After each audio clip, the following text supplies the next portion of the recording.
Did you know that Darth Vader was in all of these different Star Wars series? Yeah, because as we're about to find out, he is so much more than just a movie villain.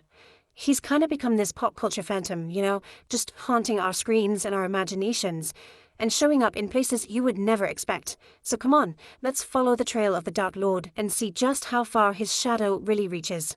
Alright, we have to start with the movies. I mean, this is where the whole legend was born. We all know his journey on the big screen, right? From being born in fire to his final redemption. And of course, who could ever forget that absolutely brutal hallway scene in Rogue One? The films really set the whole stage. And then there's this line. This single quote didn't just change the movie, it changed all movies. It became this massive cultural moment and totally redefined what a blockbuster's twist could be. His legacy was sealed right then and there. But hey, the story doesn't just stop when the credits roll. Not even close. Let's jump over to the TV series and see how this all builds. His shadow just looms over the entire TV universe. He's this relentless menace, hunting down his old master in Obi-Wan Kenobi, and then he's the stylized, angular terror facing Ahsoka in Star Wars Rebels. It's like every show finds a new way to show us just how dark he can be. And what's so cool here is how they use him in different ways. In Kenobi, he's the main threat, this obsessed hunter, but then you flip over to the Clone Wars finale, his appearance is totally silent. It's just pure symbolism, the quiet, chilling signal that a new, dark era has begun. Okay, but what if you want to know what's actually going on inside his head? Well, for that, you've got to turn to the comics. They take us to the one place the movies never really could, right inside Vader's helmet.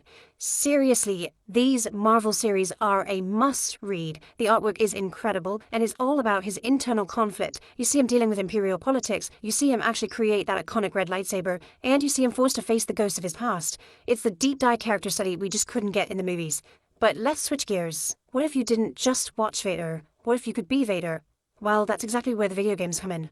This is a real game changer for how we see the character. For the first time, games let us step into his boots. You get to feel that insane power in The Force Unleashed, you get to dominate the battlefield in Star Wars Battlefront, and you get to experience pure terror when you come face to face with him in the Vader Immortal VR game. So he's all over the Star Wars galaxy. But here's the thing, it doesn't stop there. His shadow stretches way, way further than his own universe.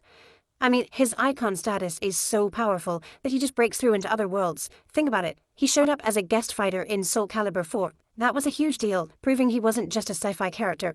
And then, dropping into Fortnite. Come on, that basically cemented him as a permanent piece of modern pop culture.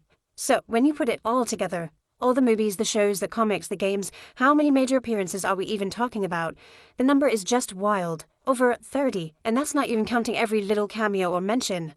At this point, his story isn't just a story anymore, is it? It's like a modern myth that just keeps growing and expanding. So that leaves us all wondering the same thing. For the galaxy's greatest villain, where on earth is he going to show up next?